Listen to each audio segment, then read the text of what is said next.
Hi, this is Sarit Switzer, and welcome to the It Is Taught podcast, a podcast devoted to the teachings of Rabbi Shneur Zalman of Liadi as recorded in his most famous work, the Tanya.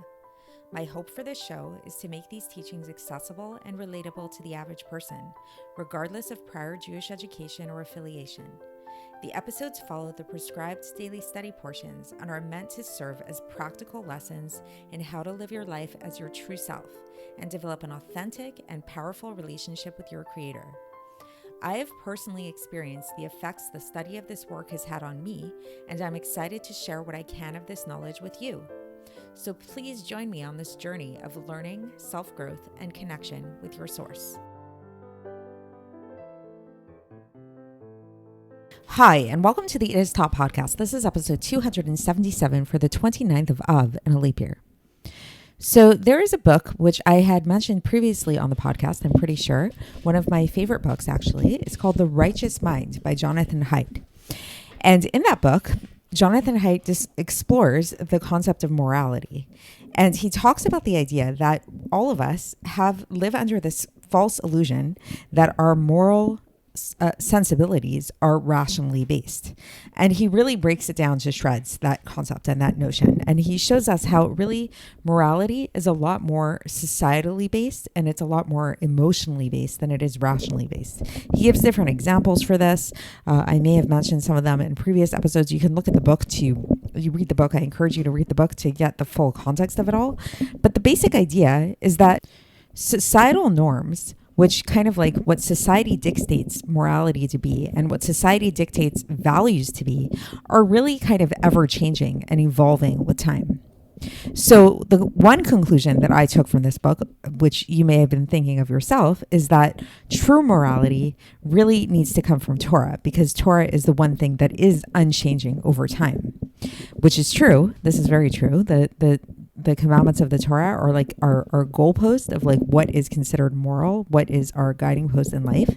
But what we're going to be learning about today is that even when it comes to Torah, not that Torah changes, God forbid, through time, but that at different points in history, there have been and there are different focuses of what we place the emphasis on. So again, we can see this in a general historical way as well, that, there have been eras of history where wars have been very prevalent, and it was like the idea was really to be very brave and very noble. There were other times in history where intellectualism was valued really highly. So, for example, we had the Enlightenment era in Europe, which really dominated in the 17th and 18th centuries, which was really all about just being very intellectual, very rational, and that kind of thing. That was followed by the more romantic movement, which was more in the 1800s and in the 19th century. And so this was more of a focus on emotion and really embracing your emotions and being very passionate and that kind of thing.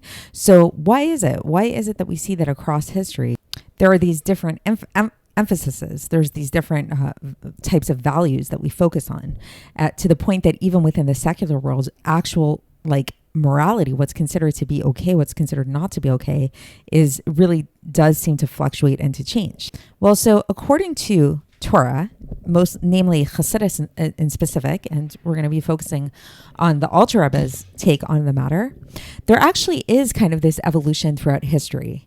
And he talks about it more in terms of from a spiritual perspective, not so much in terms of romanticism, intellectualism, all that stuff, even though I'm sure there are most likely going to be parallels that you could find with all of that. But the Alter Rebbe is actually going to teach us today that throughout history, there's actually been an evolution in terms of what it is that we should focus on in terms of our Torah values and in terms of our service of God. So while it's true that definitely we don't want to live under the false assumption that Torah changes, it's the same Torah, and Torah does not change. It's been the same Torah throughout time. The commandments don't change. There's never more commandments, less commandments, that kind of stuff. It's always been the same Torah. But nevertheless, the emphasis of what we place on those commandments do change over time. This is similar to something we spoke about in a previous episode about the idea of our own personal purposes in the world, and how, while each one of us, every Jew living on earth, has the same obligation to keep the same Torah, to keep the same mitzvahs. So we all need to keep Shabbos. We all need to keep kosher. We all need to give tzedaka. We all need to love our fellow Jew as ourselves, all of these things.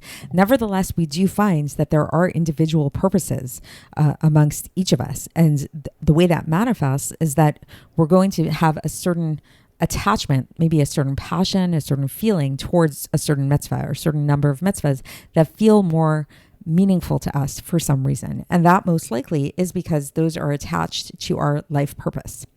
And so what we're going to be talking about today is, while this is true for individuals, it's actually true on a global level, on a historical level, that throughout history, there have been different times when different aspects of the Torah, different aspects of mitzvahs have been more important or have been given greater emphasis and have been given lesser emphasis. So what the Alter Rebbe is going to focus on today is specifically two different types of emphasis.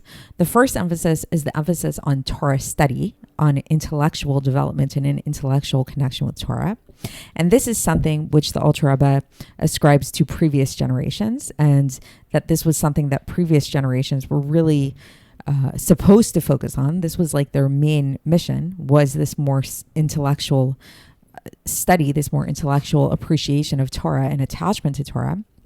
And then by contrast, we have our generation, where our main emphasis here is actually not so much the intellectual aspect of Torah, but it actually has to do more with action. It has to do more with practical doing, which ultimately manifests in practical giving, which once again, if you haven't noticed already, the theme of this section of the Tanya is tzedaka, giving tzedaka, doing charity, doing acts of chesed.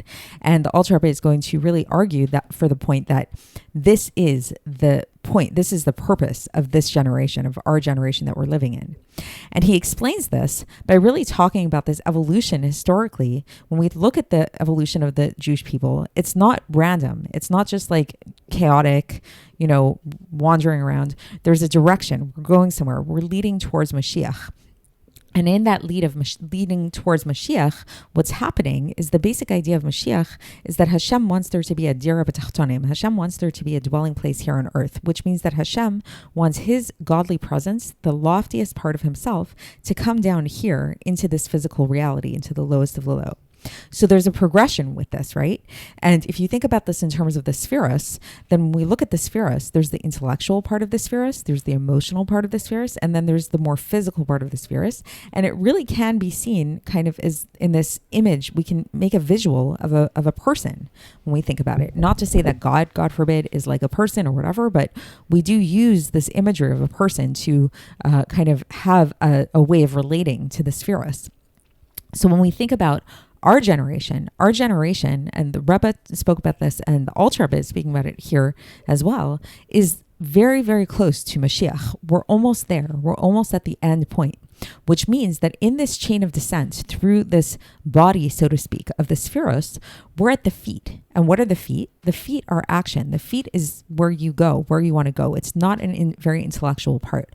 When you walk, when you decide that you want to go to the store to pick something up, sure, you're thinking about, okay, I want to go to the store to pick this thing up, but you're not thinking consciously, putting one foot in front of the other. Assuming you know how to walk already, this is something that comes very naturally to you, and it just happens. It's a physical thing. And so this, the Alter Rebbe likens to our generation. We are the generation of the feet. And being the generation of the feet, being the generation of action, it's not so much about intellectual endeavor, even though, of course, like I said, it's the same Torah for all generations. So we still need to study Torah. We still need to use our brains. But the emphasis, the focus really should be on the feet, really should be on this physical action. So let's get into the text and see how the Alter Rebbe explains this. And for context, this is the second part, the second half of Epistle 9 of Iggeres HaKodesh, in Iggeres HaKodesh. And yesterday, the Alter Rebbe began this concept of leading us into preparing us for this emphasis on giving tzedaka by really reminding us. Yesterday was a wake-up call to remind us why we're really here, and to remind us that we're not here for ourselves. We're here for God's sake. God put us here, and God granted us a mission, and that mission is to give to others. And so now the Alter Rebbe continues today, and he says, and thus my beloved ones, my brethren. So again, he's speaking to his chassidim in a very loving and very close manner. He says, place your heart to these things that are written in a very short way. And then in brackets, he says, and if God should will it, I will speak these things face to face at length. So it sounds like the Alter Rebbe really wanted to say these things not only just in writing, but he actually wanted to say them face to face as well. So what are these things? That in these times, the main aspect of serving God in these times, which are the Ikavot Mashiach, this is the footsteps of Mashiach, is giving tzedaka. So that is, he gets right to the point. He says, what's the main focus of our lives nowadays, of our world, is to give tzedaka. As our sages said, En Israel nigalin ela b'tzedaka. That, and this is from the Mishnah Torah, from the Rambam's Mishnah Torah. In the halachas actually dealing with giving to poor people, in the Hilchot Matanot Aniyim, in the beginning of chapter 10. And so basically, very simply, the way that we get redeemed, the way we bring Moshiach, is through tzedaka. We need to have tzedaka. Okay, now the Alter Rebbe brings up a seeming challenge to this idea. He says, is there not this idea that the sages of blessed memory taught? And this is from the Mishnah in Peah, Talmud Torah shakul keneged gmilut chasadim. That learning Torah is equal in weight, like gmilas chasadim, like doing chasad. Okay, so he says that, how do we understand this? That in their times, in the times of these sages, then the main focus, the main work at that time, the main service of God was in learning Torah. And thus, these great sages, whether we're talking about the Tanaim or the Amoraim, the Tanaim were the sages of the Mishnah, the Amoraim were the sages of the Gemara, their main focus was to learn Torah, which is not the case now. When we're in the times of the footsteps of Mashiach, when the Sukkot David, the Sukkah of David, has fallen to the level of feet and akvaim and heels, which is the aspect of Asiyah. So just to understand that a little bit, so basically why the Sukkah of David? So the Sukkah of David is another term for the Shechina, which the Shechina once again is associated with Malchus. Like David was a king, right? It was the epitome of the king of Israel, the Melech Yisrael. So he served as a chariot for Malchus of Atzilus. And so this chariot of Malchus of Atzilus, basically this Sukkot David, this otherwise known as the Shechina, in our times, when we're at the level of the heels of Mashiach, it's like descending lower and lower and lower, and it's here in this level of Asiyah. And so thus, there is no way now to cleave to this because it's on the level of Asiyah. If we want to cleave to the Shechina, we can only cleave to it in a way of transforming the world from darkness into light, the darkness of the world into the light in the world. We also need to do this with Asiyah. So basically, if we want to connect to this Shechina, which has descended to the level of Asiyah, we need to act in a way of Asiyah. There's always this mirror thing going on, this parallel action. So how do we connect to Asiyah? What is the ultimate Asiyah? What is the ultimate action? This is the action of giving tzedaka. Right? So we've spoke about this previously, that tzedaka is often called action. It's doing, it's a deed. It's the epitome of what we can do in this world. As is known to the scholars, that the aspect of asiyah in godliness is what is godly doing. This is the aspect of bringing forth and drawing down a vitality down here to he who has nothing. Right? Like what is it that God does? What is it when we talk about like the action of God? God is giving. God is pouring forth, bringing down to that which has nothing, namely the worlds, whatever is not God. And so thus anybody who sacrifices their impulse to this and opens up their hands and their heart to this, then this will cause the sitra achra to be subdued. In Hebrew, eskafia sitra achra. And this will convert the darkness into the light of God that will dwell upon us in a way of asiyah, in a way of actual action in the heels of Moshiach.